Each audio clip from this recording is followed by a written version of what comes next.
محترم ناظرین، آج کی اس نشست میں ہم آپ کو لاہور کے مال روڈ اور مال روڈ کے ارد گرد جو بنی ہوئی عمارتیں ہیں ان کے ناموں سے، ان کے وجود سے کہ کب وہ وجود میں آئیں اور ان بلڈنگز کی کیا خصوصیات ہیں اور مال روڈ پر چلنے والے شخص کو وہ کس طرح اپنی طرف مائل کرتی ہیں۔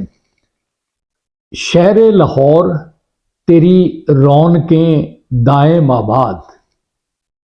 ناظرین، 1851 یعنی 1851 میں لارنس روڈ یا مال روڈ لاہور کی تعمیر کا کام شروع ہوا۔ مال روڈ لاہور کا دل ہے۔ یہ پھولوں سے لدی ہوئی ایک بہار آفریں گزرگاہ ہے۔ ہر شخص اس پر چلنے کے لیے تڑپتا ہے اور مال روڈ پر چلنا کتنا اچھا لگتا ہے۔ 1913 میں مال روڈ پر بجلی آئی۔ اس سے پہلے یہاں پر لیمپ لگے ہوئے ہوتے تھے اور جگہ جگہ مصنوعی روشنی جو ہے وہ مہیا کی گئی تھی۔ اس سے قبل قندیلیں جگہ جگہ نصب تھیں اور گھوڑے گاڑیاں، بگیاں، ٹانگے اور سائیکلیں اس سڑک پر چلتے تھے۔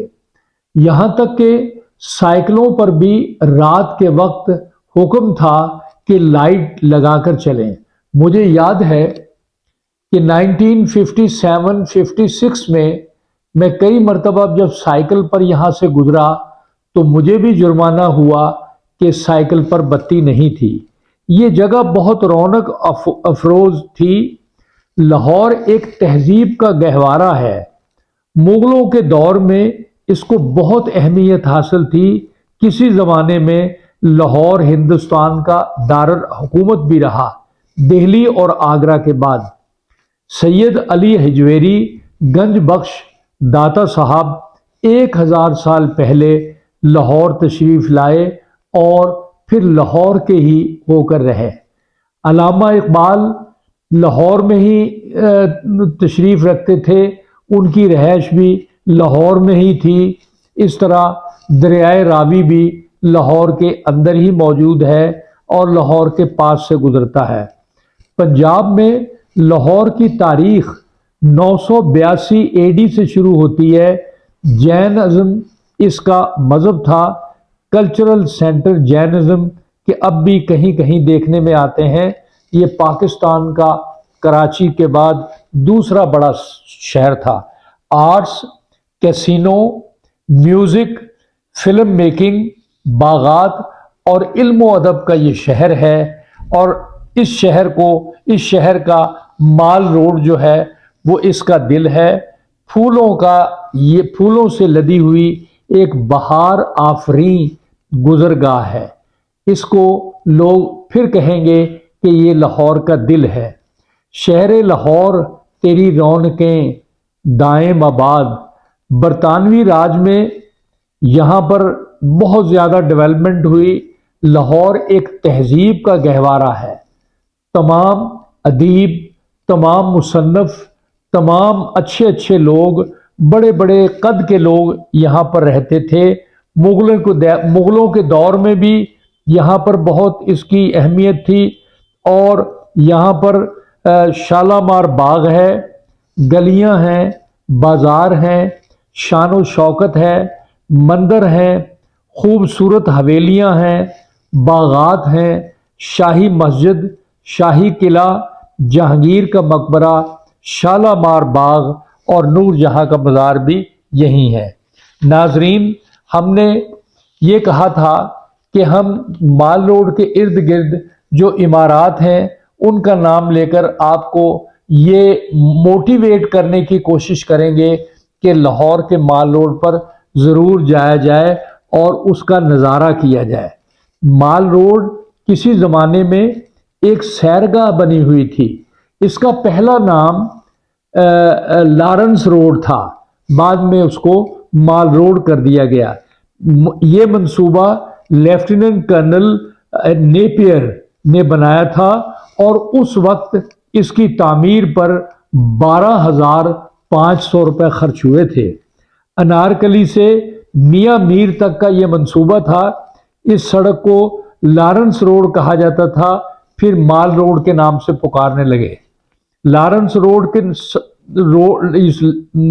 مال روڈ کے ساتھ ہی ٹولنٹن مارکیٹ ہے، لارنس ہال ہے، ضلع کچہری ہے، چرچ ہے، گورنمنٹ ہاؤس ہے، سول سیکریٹریٹ ہے، چیف کورٹ یہاں پر 1889 میں تعمیر ہوا۔ 1889 میں چیف کورٹ تعمیر ہوا، جسے آج ہم ہائی کورٹ کہتے ہیں۔ نیو اسکول آف آرٹس بھی یہیں پر بنا، جسے آج نیشنل کالج آف آرٹس کہتے ہیں۔ لارنس گارڈن، باغ جنا، چڑیا گھر اور زمزمہ توپ مال روڈ پر رکھی گئی تھی۔ اسی طرح یہاں پر چڑیا گھر ہے اور چڑیا گھر کے ساتھ ہی town hall, YMCA building, Punjab university کی building, gymkhana, cricket club, تار گھر، گورنمنٹ کالج، ایچسن کالج اور عجائب گھر، کیتھیڈرل، پنجاب پبلک لائبریری۔ کیا خوبصورت عمارتیں یہاں پر ڈیزائن ہوئیں اور کس خوبصورتی سے ان کو یہاں ارینج کیا گیا۔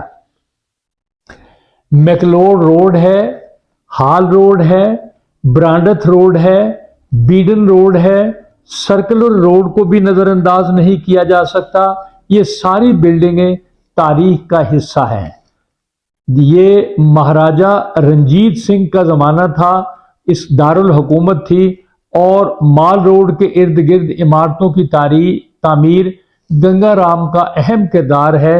انہوں نے لاہور کو دلہن کی طرح سجا دیا۔ مال روڈ کے ارد گرد فصلیں تھیں، کچے بازار تھے، خالی میدان تھے، اس کے بعد بھاٹی دروازہ تھا، پھر لوور مال، لاہور ملتان روڈ، موجودہ ضلع کچہری، یہاں فوجیوں کا محلہ تھا۔ گورنمنٹ کالج کی جگہ ایک بلند ٹیلہ تھا، جہاں رنجیت سنگھ کے فوجیوں کو تربیت دی جاتی تھی۔ اس ٹیلے پر ایک بنگلہ تھا۔ بنگلے میں لاہور میڈیکل سکول 1860 میں شروع کیا گیا۔